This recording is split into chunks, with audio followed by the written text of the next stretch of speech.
Well, welcome everyone to Sister Science's workshop on menopause. I'm really happy that you're here because this is something that I keep hearing a lot about, and I think it's really important. Some disclaimers. Ayurveda was written, created, has been the longest serving healthcare system in the world. So for over 3,000 years. Hormones have been known to us since 1902. So we are trying to blend really modern language with a really ancient system to see how it lines up. And that's what I've sort of attempted to do is to translate some of the things that these hormones are doing in our bodies and the way we're being bombarded with the information in our current day with what's happening behind the scenes and how this ancient modality of Ayurveda could explain it. So, a little bit about me and Sister Science. Sister Science grew out of Jill Novak Yoga, which was my company for 10 plus years. Sister Science has been the blossoming of that into a really community-based company that wants to blend yoga and Ayurveda, intuition, and really any modality that is holistic, any modality that their core purpose is to teach you and how to follow and listen to your own wisdom. So that is the base modality, the mission of my company. And everything we do around here comes from that place. I've been practicing yoga since 1995. I've been teaching since 2010 and purposely learning from my own body since 2008 when I'm going to say a breast cancer scare just sort of like pushed me in this direction. One thing that we have really figured out here is that our own bodies have so much wisdom, and the more we fall into rhythm and rest and remembering, the more healing we find. It doesn't come from hustling more, adding more, doing more. So, Sister Science has courses and retreats and teacher trainings. And in everything, we follow a very conversation, community based path. So that's us. Let's see if I can figure out how to go to the next page. Let's talk about how these hormones, this perimenopause, menopause time ties into Ayurveda. So I'm going to take you right back to Ayurveda's causes of disease. They are threefold. Number one, crimes against your own wisdom. This is anytime you say yes to something your body says no to. I'm thinking of obligations, all of the times people ask you to volunteer or lend a hand or do some sort of service work that you're just like, I can't. Or even your kid calls home and says they forgot their lunch and you bend your schedule around backwards so that you can do it, even though your body's like, oh, I don't have time for that today. So think in your mind, just take a deep breath and think of all the things that you say, oh, I don't have time for that today, but you do it anyway. Crimes against your own wisdom. The opposite is true too. Things that you say no to, that your body's like, oh, I want to do that.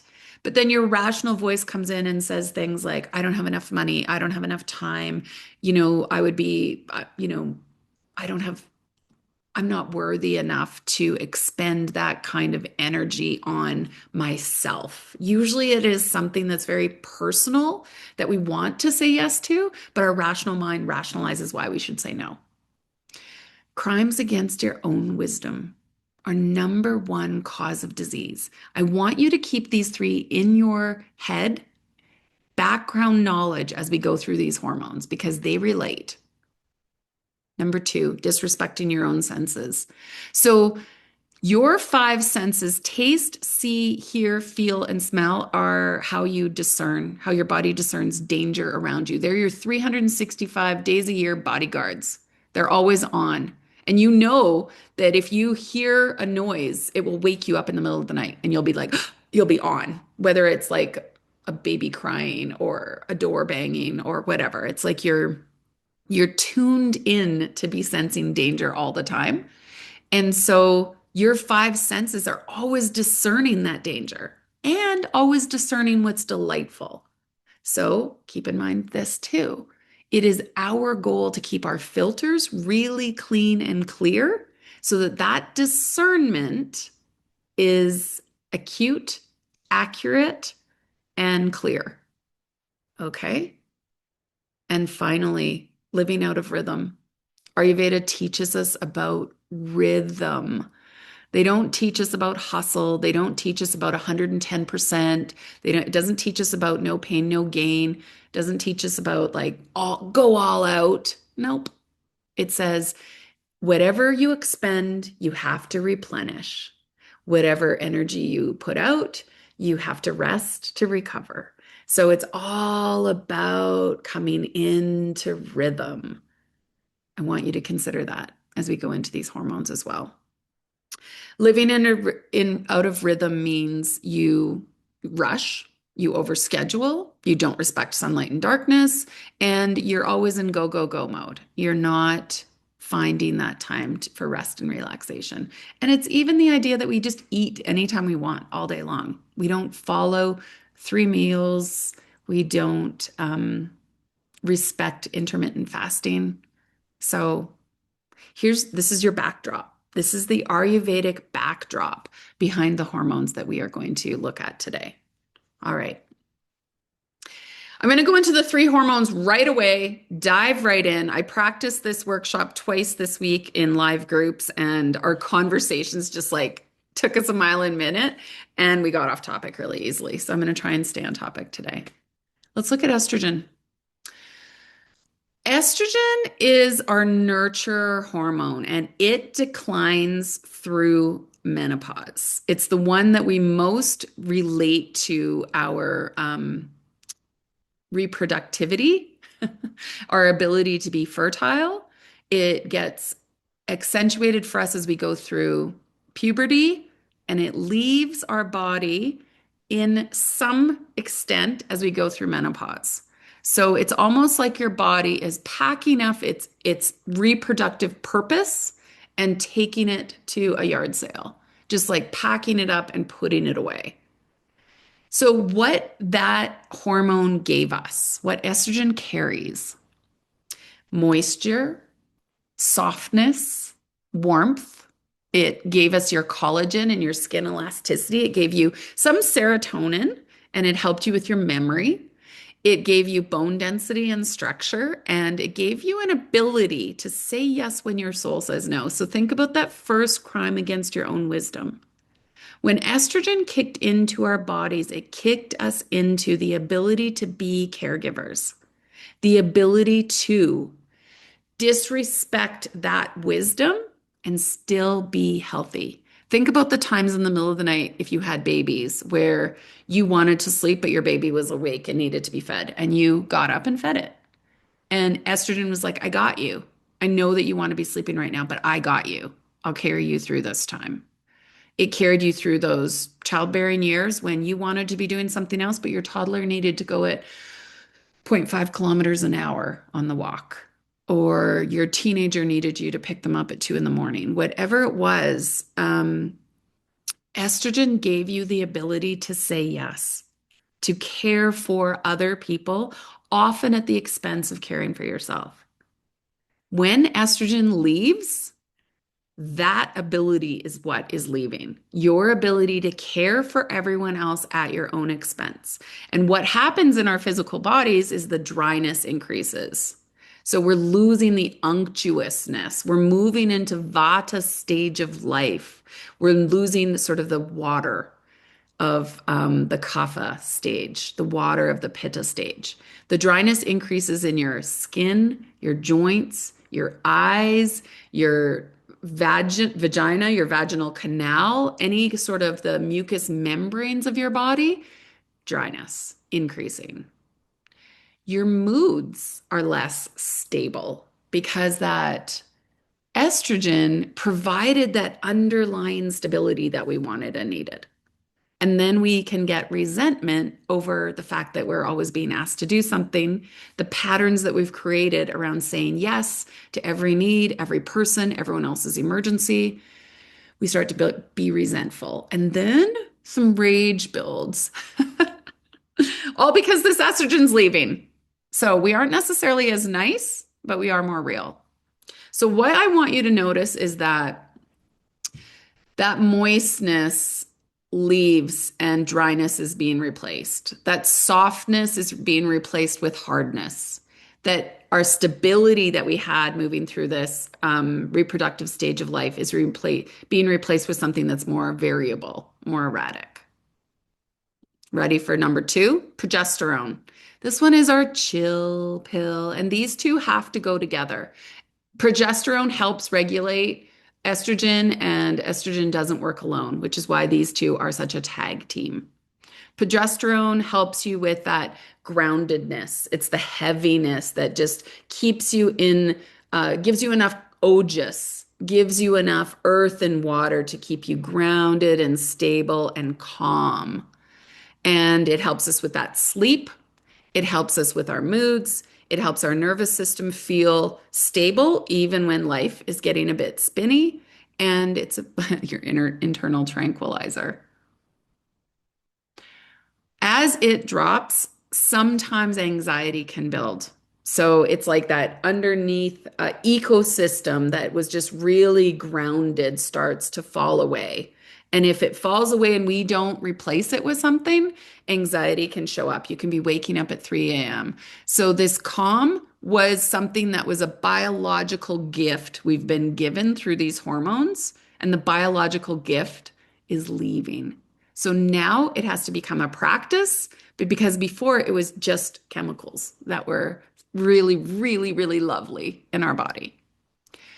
I want you to look at the qualities changing again here.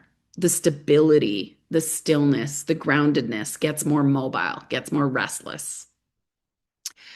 We become a little bit more unanchored.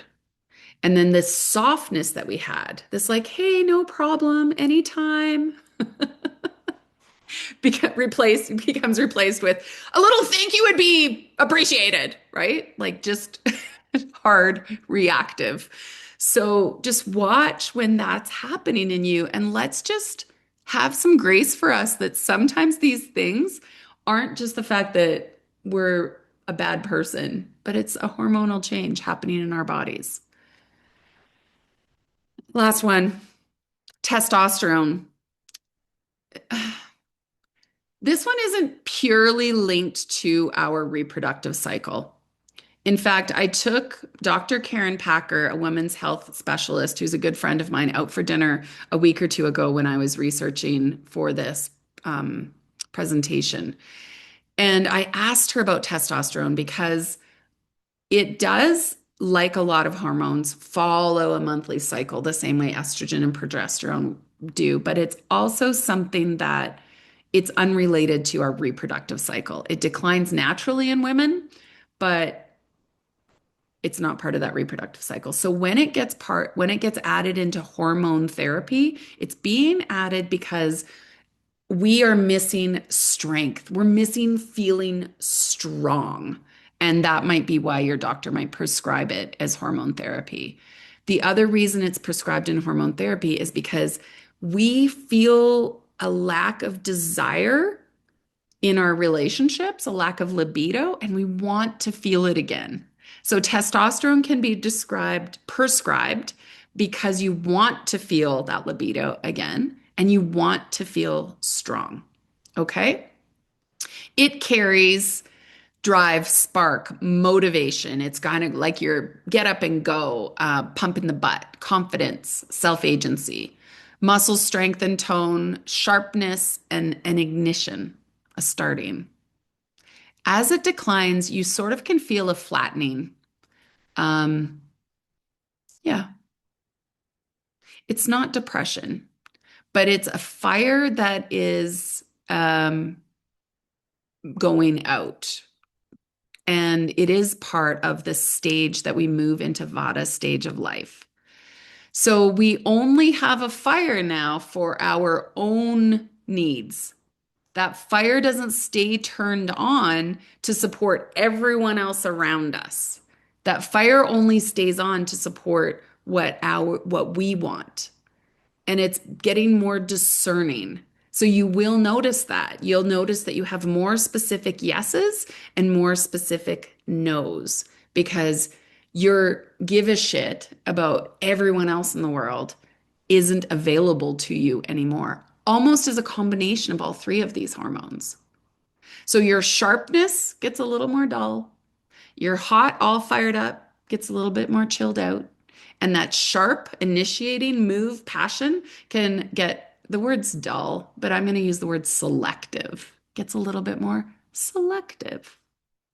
These are the three hormones that you will find discussed if you go to talk to your doctors about hormone replacement therapy.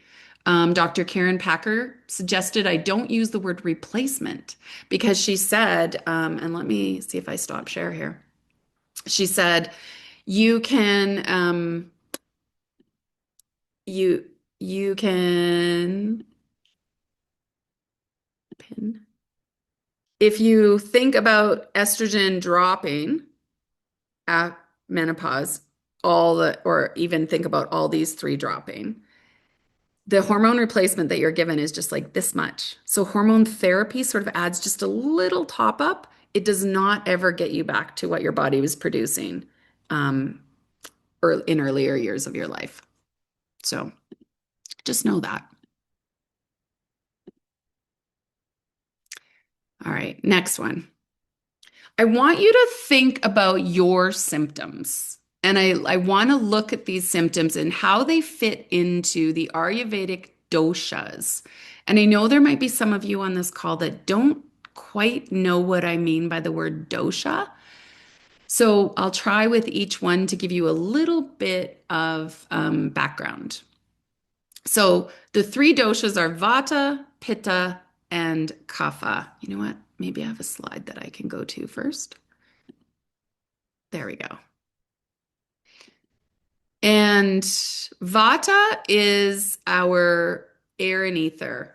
It's our creativity, it's our lightness, it's our ability to be mobile, and it is the stage of life that we are moving into more and more. The Pitta is the stage we're coming from. This is our fire, our get stuff done. It's the stage of life from adulthood to menopause, where you are accumulating, you're building a family, you're building a home, you're building a career. There's lots of doing happening in that Pitta stage of life. You're transforming your actions into a life. The Kapha stage of life is the growth stage. It's the earth and water stage where you are growing and you are coming into your own body. And it is sort of that childhood to puberty or childhood to adulthood stage where it's just growth. It's just creating that growth. It's the most stable, grounded, anchored. The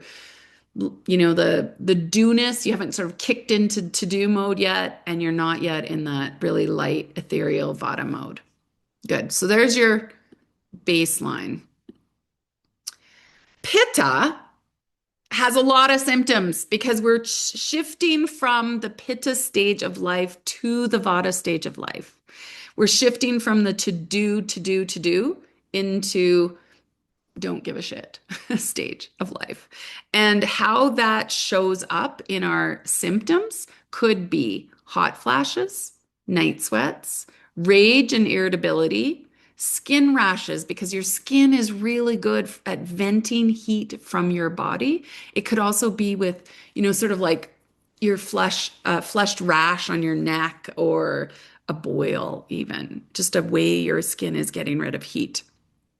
Acne, and your periods could get heavy and irregular. I know going through this stage, there was a couple of times when I would be teaching a yoga class and I'd be like, oh, please, please, please, God, let me get through this yoga class without bleeding through all the protection that I've put in place because it feels a little bit scary, doesn't it, sometimes? There's also an alcohol intolerance that can happen. So you might find that, you used to be able to have a glass of wine or two at night, and now your body's just like that wreaks havoc with everything that's going on. So Pitta is leaving. Our Pitta stage of life is declining.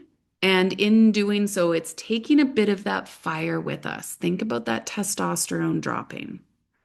And our body is trying to still expel heat. One of the primary ways that a woman's body expelled heat was through your period.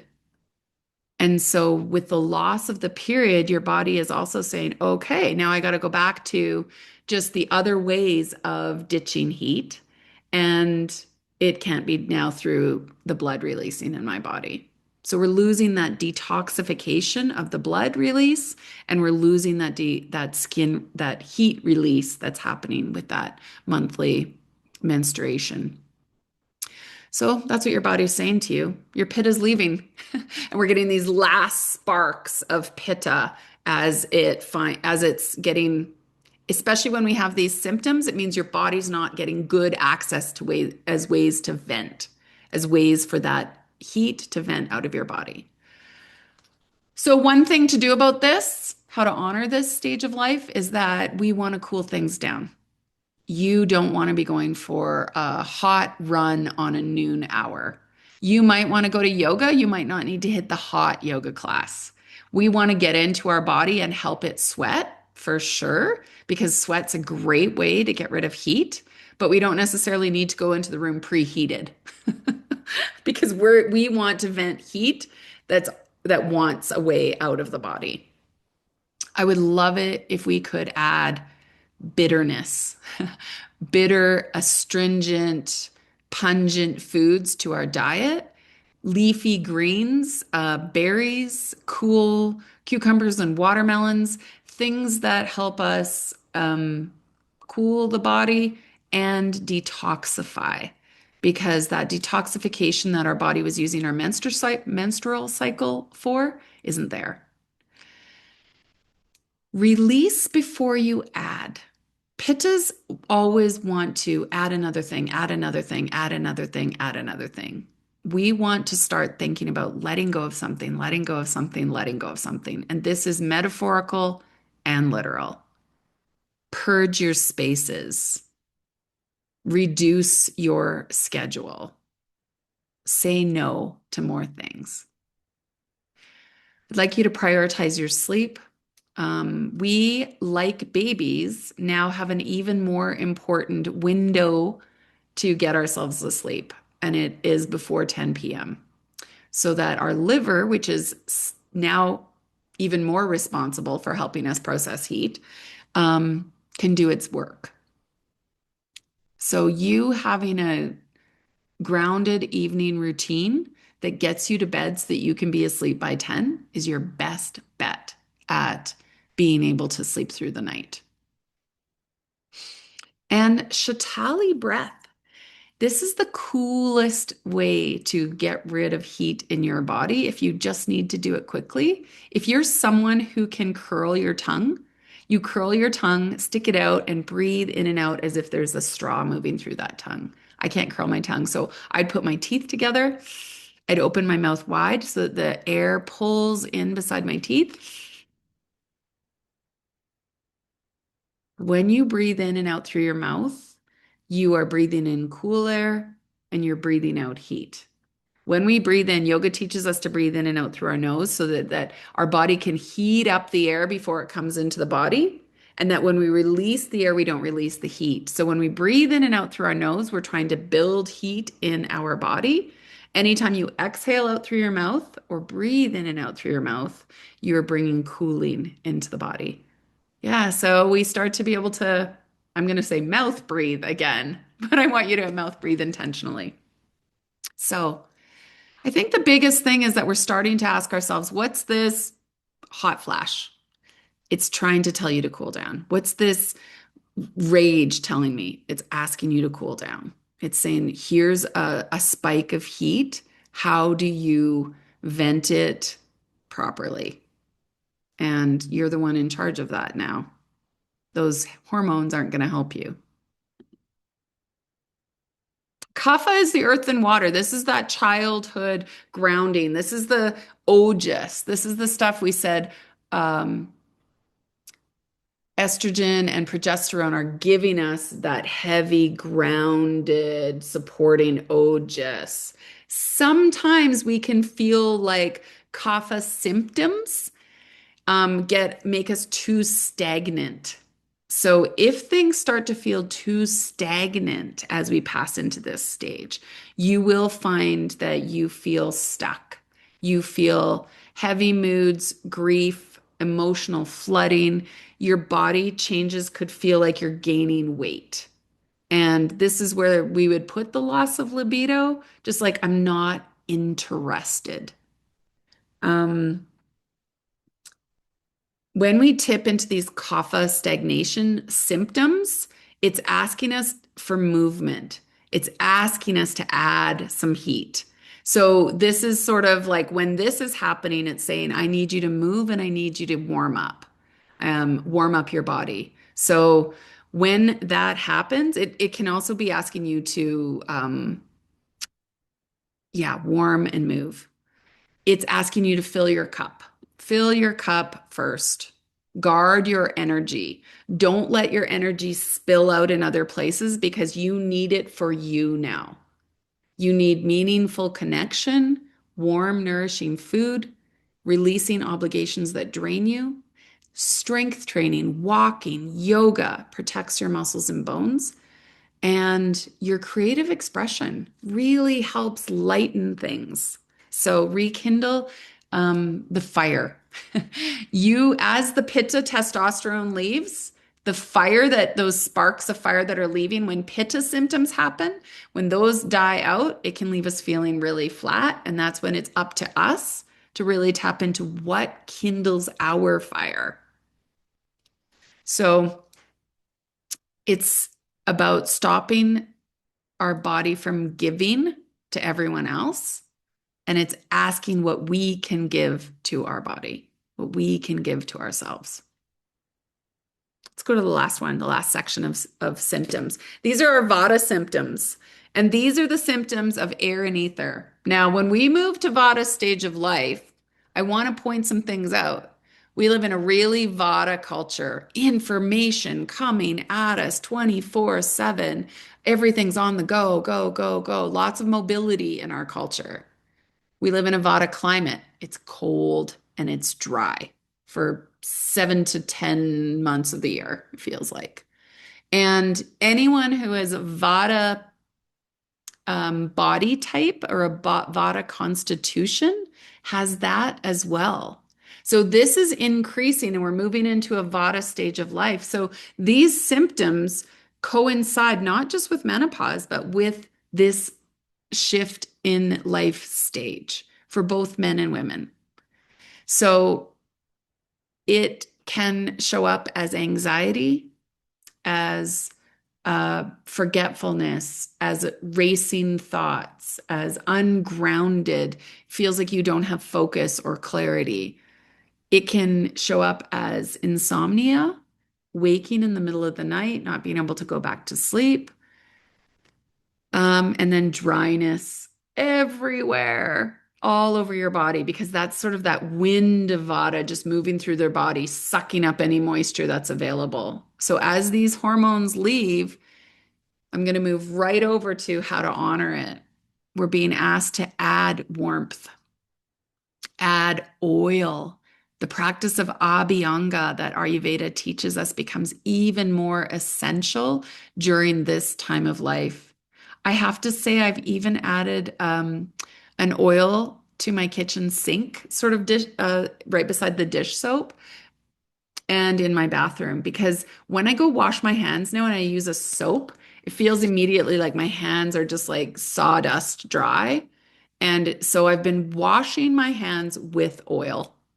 A really good oil will cleanse and disinfect your hands, and then you can wash it off with water, and your hands won't be left feeling like you need to put cream on them immediately. Vata requires you to find rhythm and routine. You need certainty anchors in your day. So let yourself find those things. I'd like you to practice daily abhyanga. Sesame oil if you need the heat. And if the pitta symptoms are still high, you might practice with a coconut oil. Um, that's something that we should probably figure out based on your constitution. Vata needs nourishing meals, lubricating foods. So think of moist, cooked, oily foods, all the things that you might have been taught to avoid your whole life. Your body now wants avocados and oil, oil cooked in your cooking. It wants more butter. It wants ghee. So work on that. The breath practice for Vata is alternate nostril breathing, nadi shodhana. So it would be, placing the fingers on the forehead, the thumb on one nostril, the pinky on the other, breathing in through one side, breathing out through the opposite, breathing in through the opposite, out through the first side, back and forth, back and forth. The question that we ask in the year review, what do I need right now, becomes really essential as you go to move through these symptoms because every symptom is trying to tell you something, and it's our goal to listen. If we were to do just a little check-in right now, you can get your notebook and pen in front of you, or you can just meditate with me. I'd like you to close your eyes or gaze down at your notebook. Taking a deep breath in and out.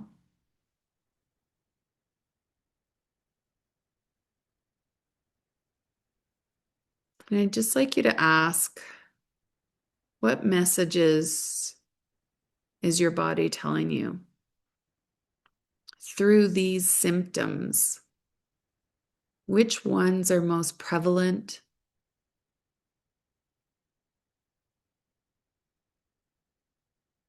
And what do you think they're trying to tell you?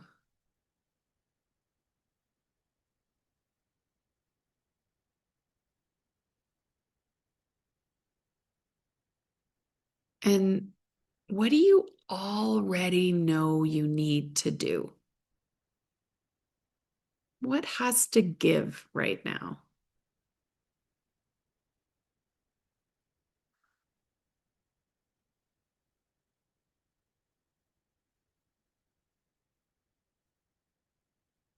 And then think about what your intention could be. How could you bring some self-support into this stage that you're in right now, whether it's perimenopause or full menopause? What do you need to help you create ojas, create your capacity to hold a really good life? Is it we want your vitality, we want immunity, we want lots of capacity still as we move into this Vata stage of life? What rises with your intuition? I want you to just be like throwing down what's coming through onto your page right now. Because Ayurveda teaches us that your own wisdom is the most important piece.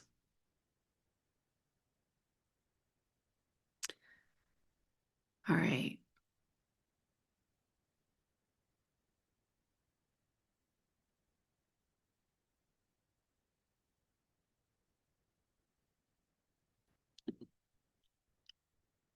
We go through this rhythm once a lifetime. We start out in Kapha mode. We've gone through our Pitta stage, or we're still in that end part of our Pitta stage, and now we're going into Vata time. Vata is when we are supposed to be that wise elder, that wise, we're not in doing mode anymore. I want you to notice that we go through this cycle once a year. Kapha is springtime, Pitta is summer, Vata is fall winter. We do not live in a society where that Vata is only 3 months. Unfortunately, our Vata stage of the seasons is more like 6, 8 months. We go through this once a month when we are cycling. Kapha stage is when your body is building up your ability to release an egg. Pitta stage is when that egg gets released and you're in PMS. It's like all of the burning, clearing, building symptoms, the doing actions really turn on. We can get a bit ragey during that time of month. And then Vata is menstruation when your body's letting go. We go through this cycle once a day and once a night.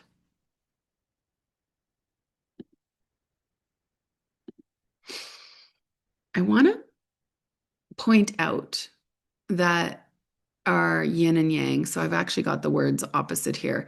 This is the yang over here on the left. Structured, data, linear, process-based, facts and figures, blah, blah, blah, blah, blah, blah.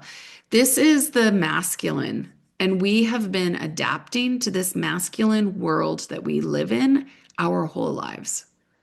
The beautiful estrogen and progesterone helped us. Even testosterone helped us show up in our masculine. It helped us show up in on a 24-hour clock, regardless of what time in our cycle we were in. We wanted to have consistent energy on the day we were on our period, the same way we did when we were PMSing, the same way we did when our ovaries were building, the uterus was building the lining. And our bodies don't always work like that. They were never meant to, and they don't for sure as we go through menopause. So this yin over here is when we're in flow, when we're respecting our knowing, listening to our intuition.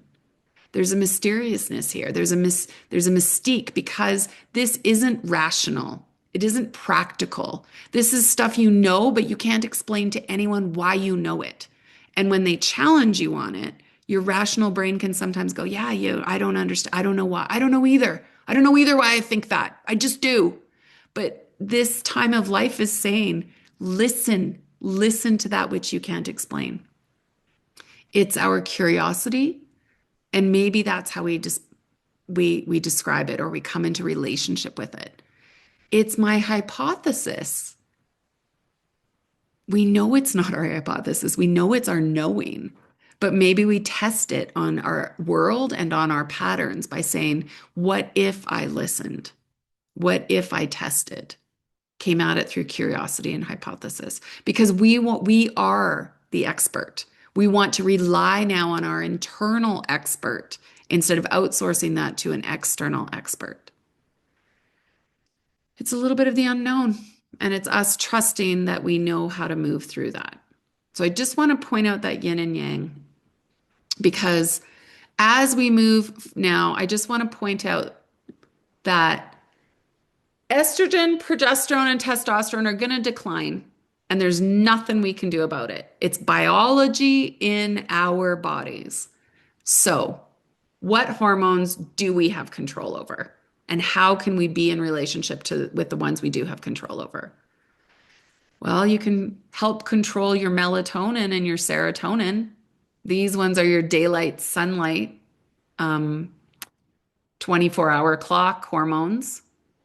You can help support melatonin by listening to your evening, helping you get tired, supporting that idea of going to bed on time so that the melatonin that's being released in your body is being respected and you go to sleep before you hit the second wind. Serotonin gets released in your body about 8:30 in the morning and all the time, but 8:30 is when it's at its peak. And it is yin. So both of these help us support our yin. And what I want to say is that serotonin turns on and melatonin turns on when your body knows what sunlight is. So the best way for your hormones, melatonin and serotonin hormones, to be produced properly in your body is for your body to know when it's day and night. How does your body know when it's day and night? It sees the sun.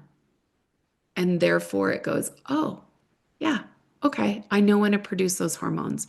So you can control getting access to sunlight to give your body the ability to produce these hormones effectively and accurately.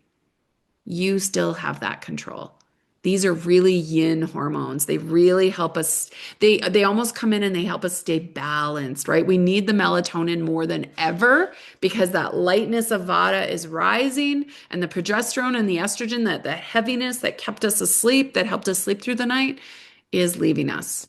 So it becomes even more important than ever for us to see the sunlight so that our body understands when to sleep and when to wake. Dopamine and oxytocin, we can control this. So the dopamine is the yang, it's the hit. I'm gonna think of like an EpiPen, just like going into your body and saying like, there's your hit. Dopamine is reward based. It's focused. It's initiation. It's when you get a chore done and you take the last swipe of the kitchen counter and you're like, done. It's when you hand in a big project. It's when you finish a shift. It's anytime you sort of feel that reward of completion or you get that hit of initiation.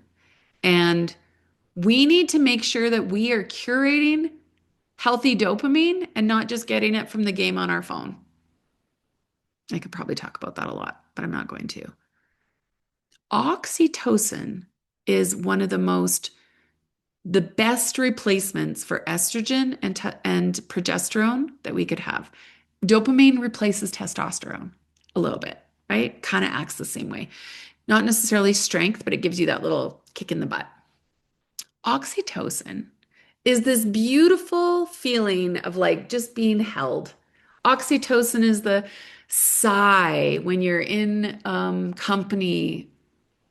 Just think of like you've just finished dinner with people you love. Your table's surrounded by beautiful people you love. You just had a beautiful meal and your big sigh of like, ah, that feels amazing. Or you've just had a bath. Or you're outside and you're watching the flowers bud on your apple tree. You're watering your plants. It's just like, it's a warm, fuzzy, beautiful feeling of connection and trust and safety. And what I want to say is that oxytocin can be something we can practice when you bring a gratitude practice into your life, when you choose, it's the feeling of shavasana at the end of yoga. It's the feeling of, I guess that could be dopamine maybe too, but it's that feeling of just like the deep breath in and the long, delicious exhale. Anytime you find that, your body is coming into that parasympathetic nervous system and it is happy. And that happy hormone goes a really long way in serving that lack of estrogen, progesterone that we are missing in our bodies. Finally, one thing you can control. I mean, you can try your cortisol. Kate O'Donnell, who is an Ayurvedic expert with some beautiful books out, if you look her up. It is impossible to have hormonal balance when there is excess stress. Dun, dun, dun, dun. Cortisol is yang. Whenever stress gets triggered, cortisol gets released in your body. It is your alarm system. It is when your five senses go, something's wrong, something's wrong, something's wrong. And guess what? Estrogen, even the estrogen you have left in your body, guess what progesterone does? Okay, I'll come and help. So here's where hormone therapy won't work. If you have stress in your life, yesterday when we offered this workshop live, Dr. Dave Sinha at Synergy came and joined us. Dr. Kulwinder Rajewal joined us, and they practice Ayurvedic and Western medicine. And Dr. Dave was saying he has a client who they've been trying to do hormone therapy with, but she's in a really stressful job. She feels undervalued, overworked. She feels like the environment's toxic, and they can't find the right hormones to help her, the right balance. And it's because you can't give estrogen and progesterone when someone's spiking their cortisol over and over and over and over again and going back into environments where that cortisol gets spiked. Because the estrogen and the progesterone will do what any woman, menstruating woman in her cycle will do. No problem, I'll ditch everything that I need to do and I'll come and help you. I'll come and help you, cortisol. I'll come and help because, like women, those hormones are good at that. And so, number one, we need to get rid of those cortisol activations in our life because they signal our body to shut down anything not essential for survival, including anything to do with our reproduction, our digestion, and our immune functions. It will block and interrupt the creation and the receptivity of estrogen and progesterone in your bloodstream. And it will just steal it, send it over to whatever needs to be activated because you've moved into stress. Steals your resources. And this is why we go back to that very first slide, crimes against your own wisdom. We can no longer afford to be committing crimes against our own wisdom. Our bodies will not let us, and it will lead us to disease. We can no longer have our five senses be triggering alarms that things are in danger. Every day, we can't be purposely walking into situations where our five senses say this is in danger. We can no longer be disrespecting our sense of time, our rhythm of our day, because we will create disease in the body. So, whether or not you move through with hormone replacement, hormone therapy or not, these underlying practices become more and more essential for our well-being. Ayurveda speaks about this time of life as Vanaprasta. They call it the forest dweller stage. And it is when we release our commitment to our household and we go on that spiritual growth journey. So I'm going to say things like hand over household, leadership, control to the next generation. This is stuff like our kids can take care of themselves. Done. Detach gradually from complex family attachments. So that could be around micromanaging parents, kids, aunts, whoever your coworkers, friends. We have to stop micromanaging others, trust others to live their own lives, support when we know we can, but don't take over control. We're releasing. Spend time in intentional communities. We need to build up our ojas by practicing listening, trusting, and following. That's self-study. Community service, not at our own expense, only when it lights our own fire. And dedicated, I spelled things wrong, to your own routines, rituals, and your own contentment. And then speaking your truth regardless of your consequences. That is what Ayurveda tells us about this time. So I want you to even know, like, this time of life was marked 3,000 years ago, even though we didn't live. There's this thing out there right now that says we didn't live past menopause. Therefore, we didn't go through this life shift in past, in 3,000 years ago. But this was talked about 3,000 years ago. So apparently we did still go through this life shift 3,000 years ago. For those of you that are in the year of you, you'll know. We go back again and again and again to the 10 habits that keep us connected, grounded, and healthy. The Ayurveda year of you teaches you these 10 habits, or maybe there's 9, and at the very end, we sit back and enjoy. The year of you combines these habits with modern psychology, embodied practices with lots of community, accountability, and support.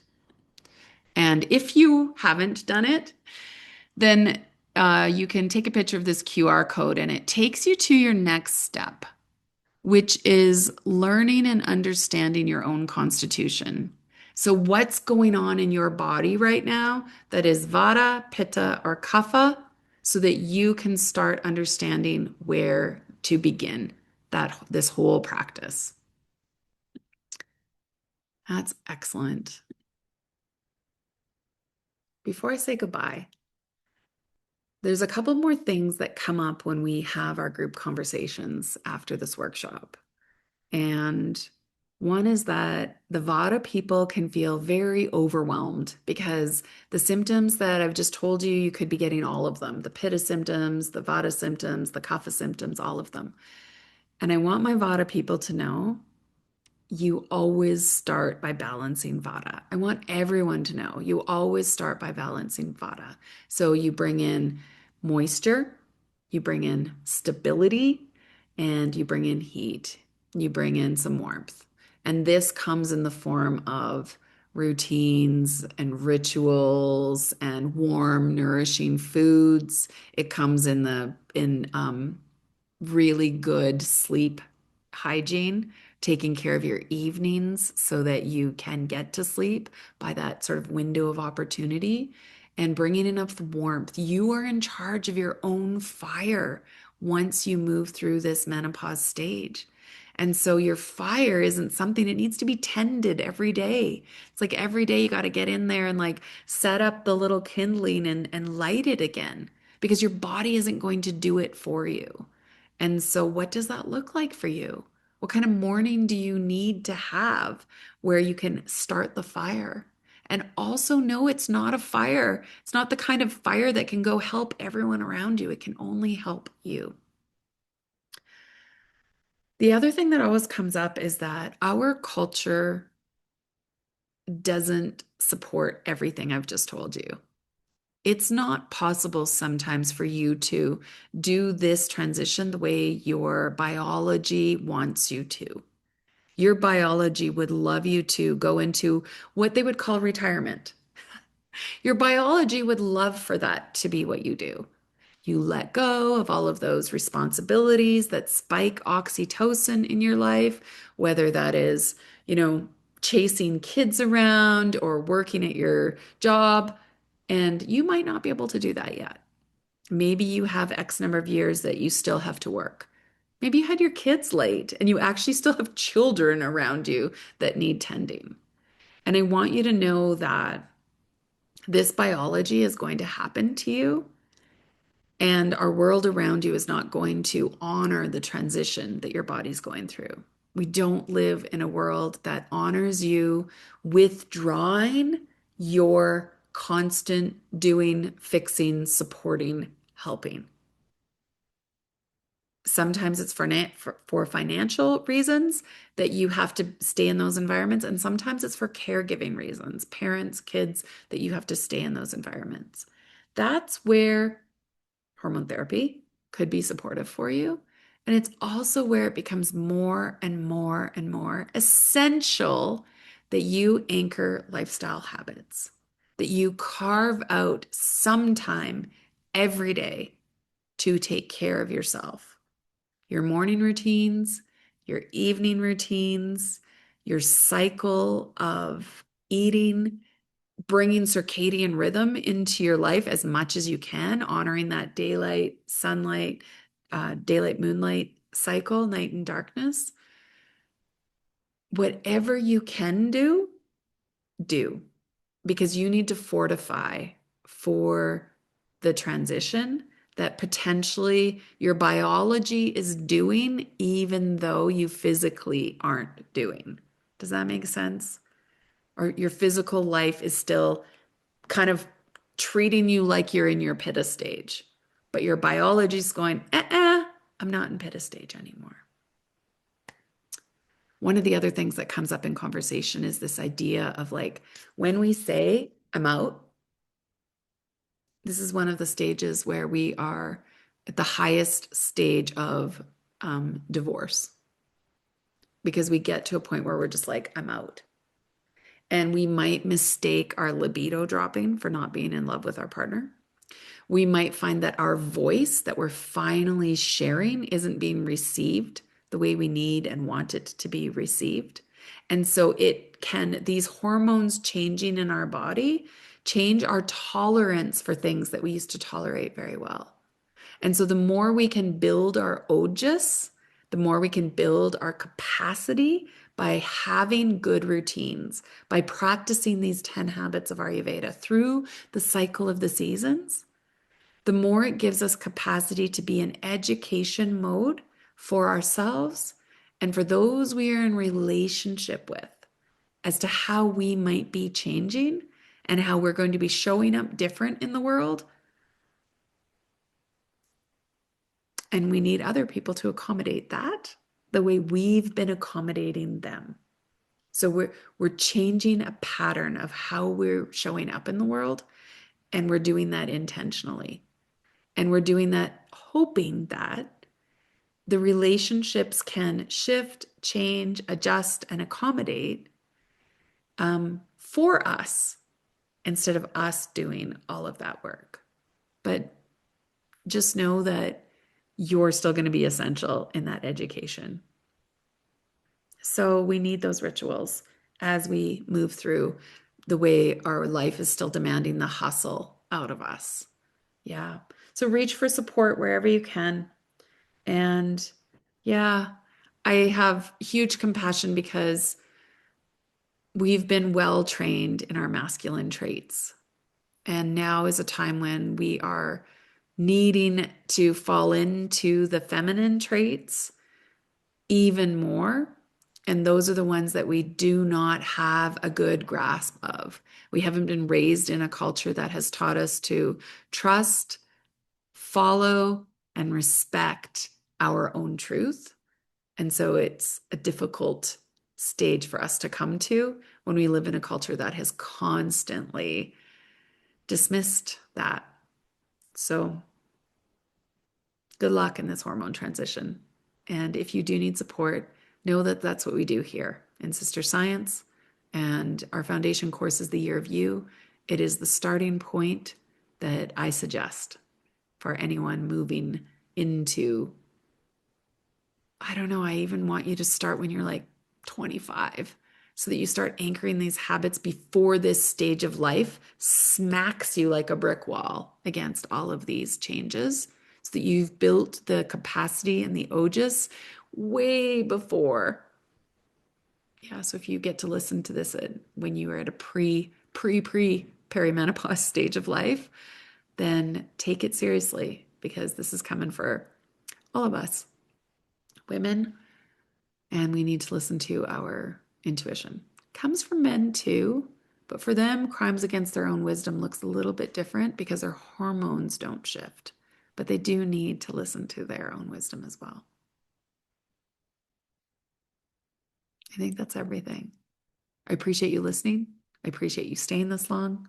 And if there's any way I can support you, then book a call with me. And when you book a call, you'll be sent a homework video that will ask you some pretty good questions, and you'll come to your call with me with those questions answered. Thank you. Bye.